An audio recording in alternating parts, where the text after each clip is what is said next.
Thank you guys for sharing. I think it's these stories that we share as we share our hearts, as we share what's going on in our lives, that's inspiring, because we hear about God in the midst of our everyday lives. And don't we just need Him to be part of our everyday lives? Isn't it awesome that we have a God who actually wants to walk with us and be part of that? So I've got some notes here today. I rattled Craig on our PowerPoint desk by saying to him, here's my notes, but I don't know that I'm going to stick to them.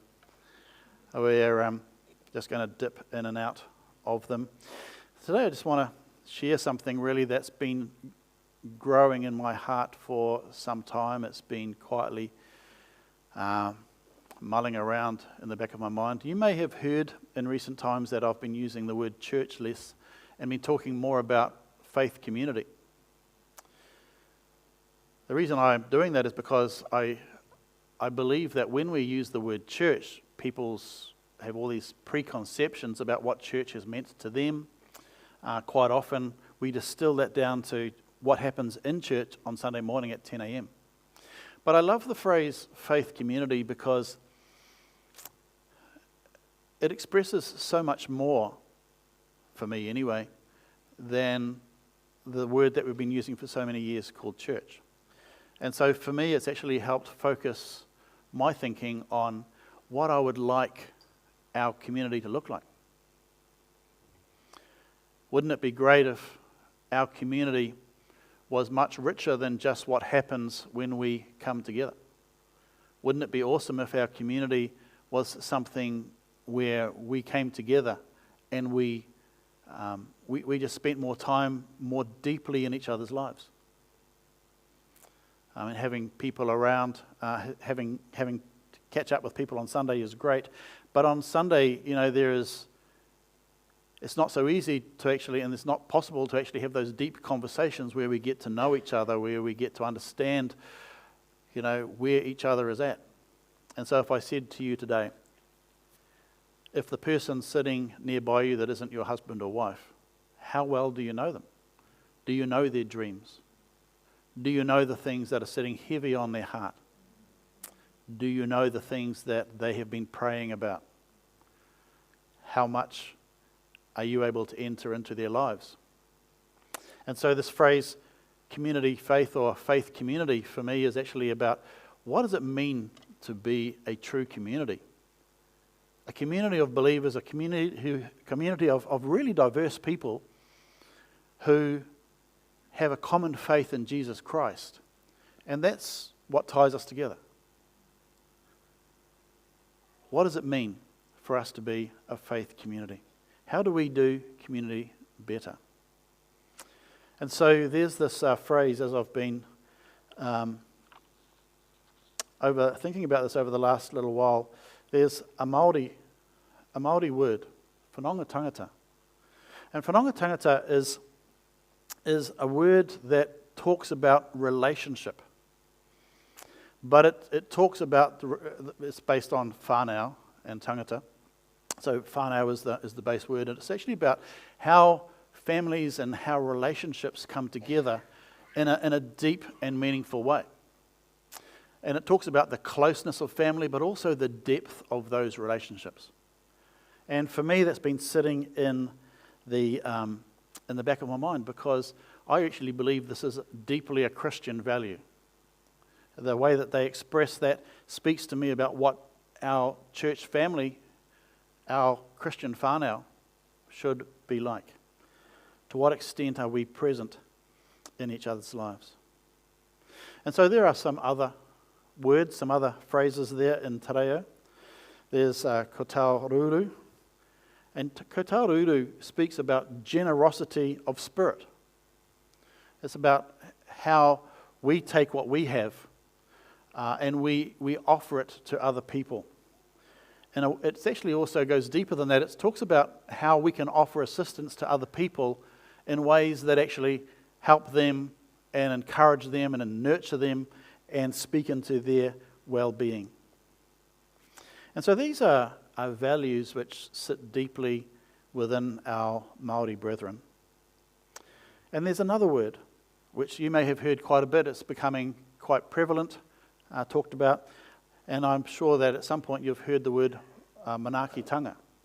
So manaakitanga is commonly expressed as hospitality, but it's actually so much more than that. It's actually two words, so it's mana and aki. So mana talks about who we are as people, what we carry as people, the effectiveness of our lives, the prestige that we have, the authority that we have. But aki is the word that talks about nurturing.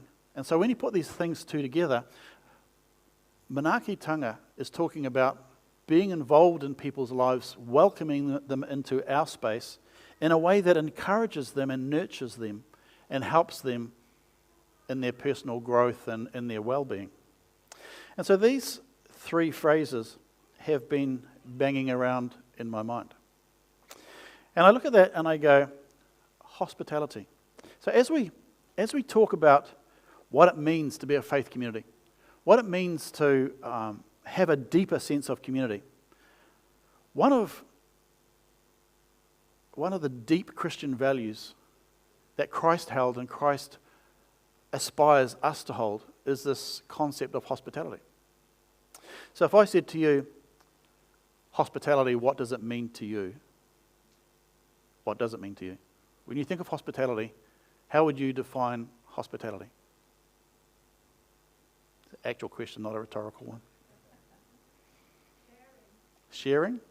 Yeah. Generosity?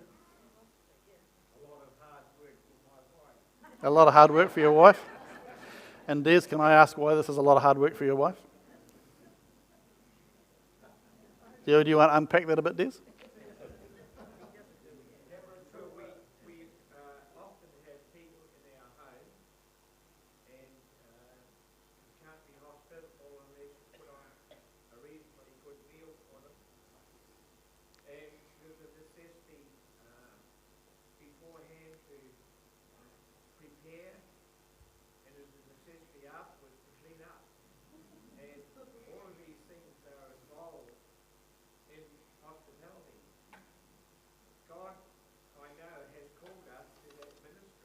Mm-hmm. And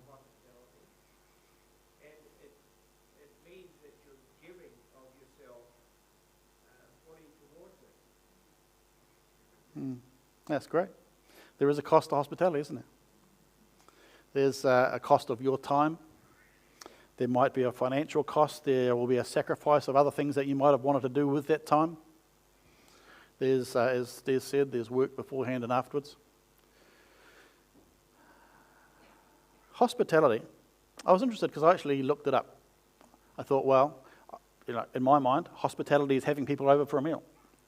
But when I looked it up, I actually found that actually wasn't really what hospitality primarily was talking about. There was a definition which says, hospitality can be defined as the quality or disposition of receiving guests and strangers in a warm, friendly, generous way. So it's actually about welcoming people in. In the New Testament, the Greek word that we translate as hospitality literally means love of strangers. And so if you go to the Old Testament, you'll find that hospitality was required, God required the Jewish people, the Hebrew people, to show hospitality to the stranger. And so we have stories like 3 random strangers coming up to Abraham's tent, and he sits down and prepares a meal for them. Turns out that these 3 strangers, one of them is the Lord and accompanied by 2 angels. And so they enter into this conversation, which we remember today, where the Lord asked Abraham what he thought. And they communed together.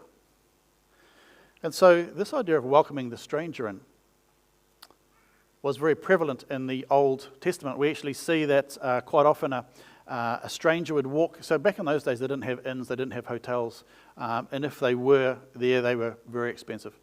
And so strangers would come into town. In the evening, they would sit down in the middle of town and they would wait for somebody to invite them to their place. And we see those stories in the Old Testament. And so hospitality, welcoming the stranger in, was very much a thing in the old days. And God said to them, He commanded the Jewish people to do this. In Leviticus 19, we read these words. He says, when an alien, in other words, a stranger, somebody you don't know, this is not somebody from Mars, but somebody from, out of town. When an alien lives with you in your land, do not mistreat him. The alien living with you must be treated as one of your native born. Love him as yourself, for you were aliens in Egypt. So what he's saying is, if there are people of other cultures, if there are people who are not Jewish people, welcome them in and make them part of your community. Show hospitality in every way that you can. Open up your lives to them, because remember how you used to be strangers in Egypt and you were treated really badly. Don't do that to somebody else. If we look at it, we can say that hospitality, this idea of welcoming the stranger in, goes right to the core of the heart of God. It goes right to the core of the gospel. It goes right to the core of Christianity. I mean, God himself welcomed us in as strangers. Not just as strangers, but actually as enemies. People who were opposed to God. And yet he reached out to us and he said, why don't you come and live with me? I mean, there's this famous verse in Revelation chapter 3:20 where it says, behold, I stand at the door and knock. If anyone hears and heeds my voice, if anyone hears and listens to and heeds my voice and opens the door, I will come in and eat with him, and he will eat with me. And so this is the invite of God that goes to the core of what he has done for us. He came and he called each one of us and said, won't you come and have a relationship with me? Won't you come and be part of my family? I want to sit down. I want to have these deep and meaningful conversations. I want to be part of your life. I want to enter fully into your life, and I want you to have this relationship with me where we can be deeply honest with each other about the real things that are going on. We can talk to each other and we can share life together. And this is this whole idea of sitting down at a meal. Song of Solomon, chapter 2. It says the woman speaking to her lover, speaking about her lover, who was a picture to us of our relationship with God. She said, he brought me to the banqueting house, and his banner over me was love. And we've sung that. This is actually the grace of God to each one of us that he's extended. Psalm 23. We know the words so well. You prepare a table for me in the presence of my enemies. You anoint my head with oil. My brimming cup runs over. God invites us in. He says, are you struggling? Are you in the middle of difficult times? Well, why don't you just come and set all that aside? Sit down at my table. Have a rest. Let me serve you. Be totally secure. You're totally safe while you sit at my table. This was the Eastern concept, was that if you were a host and you invited people, well then to sit at your table or to come to your place, then you were responsible for security. And so the Jews would have understood that when David was singing these words, when he wrote these words, he was talking about the security we have as we are sitting in God's company. And so God invites us in and says, my table is a safe place. Come, lay down your burdens, rest, enjoy the time with me. Don't worry about what's going on outside. I've got that covered. We'll deal with that later, but just take this moment. And this is the call of God to each one of us. In Luke 14, Jesus said, when you give a banquet, invite the poor, the crippled, the lame, the blind, and you will be blessed. The Bible commands hospitality. The Bible says if you're a Christian, hospitality is part of what it means to be a follower of Jesus. And so we see that in Titus and Timothy, the qualifications for an elder are that they are to be hospitable. But when Paul was writing this to Timothy and Titus, he wasn't just saying, hey, it's just your elders who need to be hospitable. He was saying, actually, the reason your elders need to be hospitable is because we want mature Christians to be elders. And so actually what I'm giving you here is a list of what it means to be mature as a Christian. So these are not just aspirations and commands for elders, these are actually commands for all of us as we want to grow in maturity. And so we are actually commanded to be hospitable. I don't know about you, but when somebody gives me a command and tells me it's not negotiable, my old spirit kind of rises up and goes, what the heck? And I find my feet wanting to walk in the other direction, even though, I know that I should do this. But Paul said, when you're hospitable, when you invite people in, don't grumble, but do it joyfully. Do it as if you are serving Jesus himself. I spoke before and I talked about the words in Matthew 28 where Peter said, we have given up everything to follow you. And he was saying, Lord, we've put everything on the line. We've actually walked away from our homes, we've walked away from our families, we've walked away from our jobs. We're living this radical life that you have called us to. And Jesus responded to that in verse 29, the very next verse. He says, truly I tell you, Jesus replied, no one who has left home or brothers or sisters or mother or father or children or fields for me and the gospel will fail to receive 100 times as much in this present age. Homes, brothers, sisters, mothers, children, and fields, along with persecutions, and in the age to come, eternal life. So when Jesus was saying this, he was saying, I'm calling you to put everything on the line for me.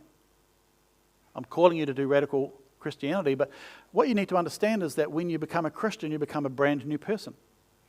You're walking away from everything that you had in the past, the relationships and the things that were important to you then, and now you're entering into a brand new life, but you're also entering into a brand new community.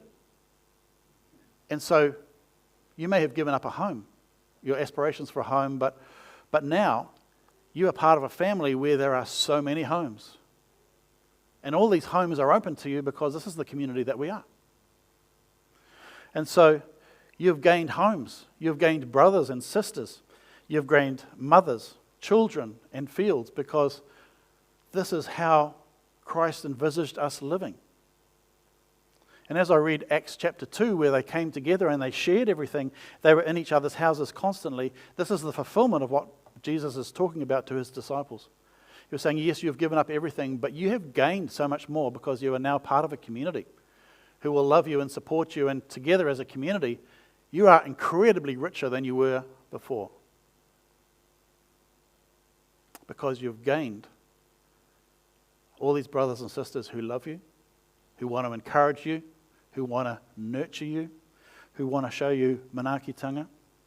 The sense of whanonga tangata, where the family relationships are deep and rich and powerful, is what Jesus had in mind. And he said, this is what you're entering into. You're entering into a community which is going to actually be so rich and awesome that you will actually count what you've given up as nothing. He said, so don't look back on what you've given up. Rejoice in what you've entered into. I found that incredibly inspiring. This is what God calls us to. In that very definition of hospitality, it's interesting that it didn't actually mention food. It just said, it's the disposition of receiving and treating guests and strangers in a warm, friendly, generous way. So I guess it doesn't necessarily involve food, but it goes way beyond food. It may involve food, it may not. Maybe it's actually just sitting down and listening to somebody deeply and going, so what's going on in your life? How can I pray for you? Tell me, because I'm really interested to know what is happening and how we can walk together and I can share your burdens. Isn't that amazing? Isn't it amazing that God has called us into a community which is this loving? And this is the community that he has called us to be. You've probably heard me speak in the past about a lady called Rosaria Champagne Butterfield. And she wrote a book called The Secret Thoughts of an Unlikely Convert. She was a lecturer, she's actually a professor, a dean of women's studies at Syracuse University in New York. She was a lesbian and a spokesperson for lesbian the lesbian way of life, LGBTQ. And she came to know a Presbyterian pastor. His name was Ken, and his wife, and they challenged her, and she started reading the Bible. They actually invited her into their home. She actually found going to their home to be incredibly challenging because, how do I, as a lesbian, speak to a Christian pastor, and what do they expect of me, and what's going to happen when I go to their home? She found them incredibly welcome. They just welcomed her in, and without judgment, they walked with her over a journey that went on for some years. She started reading the Bible. She said that she found this story of a God that she didn't really believe in to be so compelling that she just read the Bible from cover to cover several times. And still, even as a non-Christian, she then went back and read it in the Greek and the Hebrew because she wanted to know. And eventually she gave her life to Christ. She said it was the most difficult day of her life because when she became a Christian, she walked away from everything. She lost her job, she lost her partner. She said, I walked away with nothing but my dog. She said, one of the things that I struggled with most was that in the gay community, we wrapped around each other totally. And we had this incredible sense of community. When I moved into the church, I found there wasn't the same depth of community in the church. When I read those words, I was deeply challenged. Here's a quote. She's written another book. She's written several books. She's deeply articulate and very intelligent. She's now married to a Reformed Presbyterian pastor called Kent. And she speaks regularly around the world. She wrote a book about hospitality called The Gospel Comes with a House Key. And she talked about this concept of opening up her home. In this book, she says these words. She says, when I lived as a lesbian in a diverse LGBTQ community in New York in the 90s, someone's home was open every night for anyone in our community. The AIDS epidemic simultaneously terrified and united us, and it was unthinkable that anyone in our community would be left alone in chronic and extensive ways, especially during desperate times. My lesbian partner and I opened our home on Thursday nights, and I learned back then how to cook for a crowd of unknown numbers and make serving others a priority, even in the midst of a frenetic professional life. If the church felt the priority of our brotherhood and sisterhood over and against our fleshly identities, we too would make hospitality a priority. I don't know about you, but I find that very challenging. How is it that the gay community seems to be doing better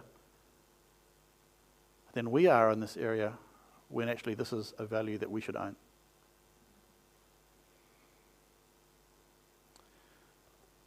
So I don't know about you, but I feel the challenge. When I went to my sister's wedding in Cologne when she married her girlfriend, Monica, it was very much Cologne as a centre for the gay community, and the wedding was a very gay wedding and reception. And so I went there by myself. They welcomed me in as a Baptist pastor, and we had some brilliant and very funny conversations. And I have to endorse what Rosaria says. I found them to be incredibly welcoming, very non-judgmental. They were just an absolute hoot. They just welcomed me in without any judgment at all, even though they knew that I was a pastor, even though they knew that I had different views around their way of life. And I came to love some of those people. And yet as Christians, we're called to do better than that. A number of years ago, I was in Murupara. It's a little town just out of Rotorua, Māori town, high levels of unemployment. And I had been called by God to go and spread the gospel door to door. So I was just going door to door. It was one of the roughest weeks of my life. It was actually also a huge growing experience for me because I met many people who spoke into my life and my worldview changed as I met and talked to some of these people. Very dark place spiritually. The additional factor that made it hard was there was no accommodation in town, so I was sleeping in my car. And I was very sick at the time. I was going down with the flu. I remember walking up to one door and knocking on the door. This large Māori lady came to the door. She was nearly as wide as the door. And I said to her, "Hey, excuse me, I wonder if you can help me. My name is Kerry, and I work for Christian churches like Anglican and Presbyterian, Baptist. So nothing to be concerned about, but I'd just like to ask you 10 quick questions and then share with you what the Bible really means." And she goes, "Boy, you look sick. Come inside the house." And she started walking down the hall. And so it's just like, she's one of these overpowering kind of presences. And so I just followed her down the hall meekly.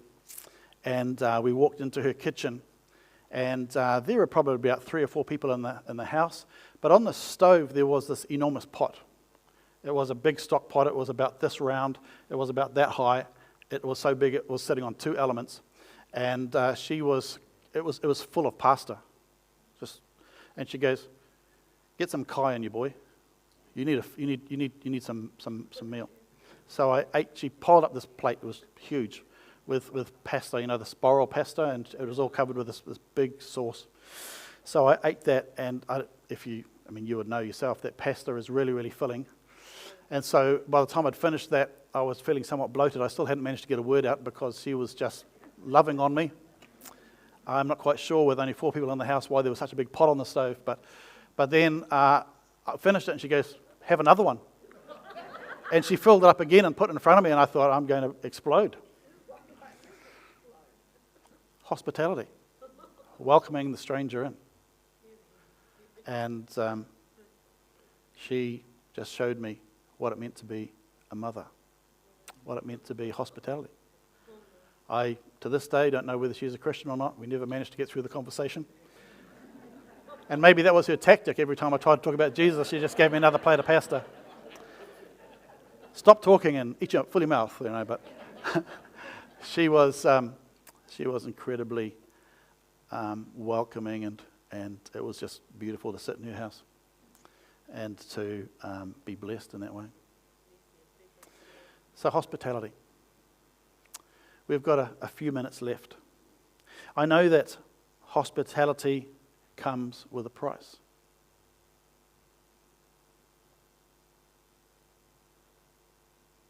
But is this not what we're called to?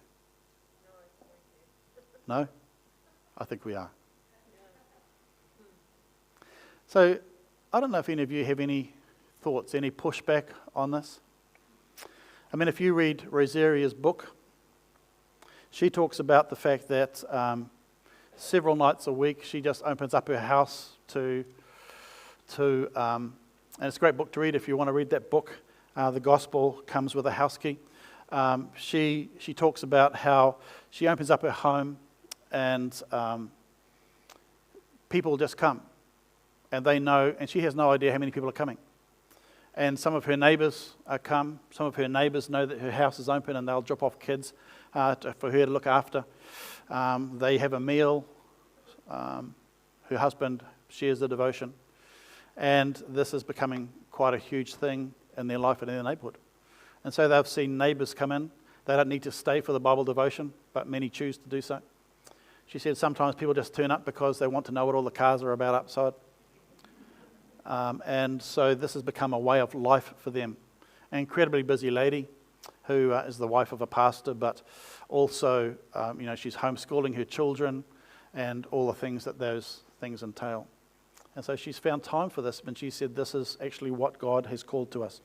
She said, "The gospel comes with a house key, and that key unlocks the 100-fold of God's provision of family and community for others. Hospitality," she says, "is the ground zero of Christian life." So I don't know if you've got anything to add. I know that many of you have welcomed us into your house, and we have been blessed by that hospitality. Just last night, actually, my wife rang somebody up and said, we've got some stuff. Can we bring it round? And they said, why don't you come for a meal? And we sat there and just blended into their family, and it was a great occasion. And I think this opening up of our houses to each other, opening up of our lives to each other, because it goes even beyond that, is what God calls us to. It was what God has done for us. He's brought us into his house and given us everything. And he calls us to open up our houses and our lives to others. And if we do this, then I think that we will see this faith community become truly a community in the way that Jesus wanted it to be.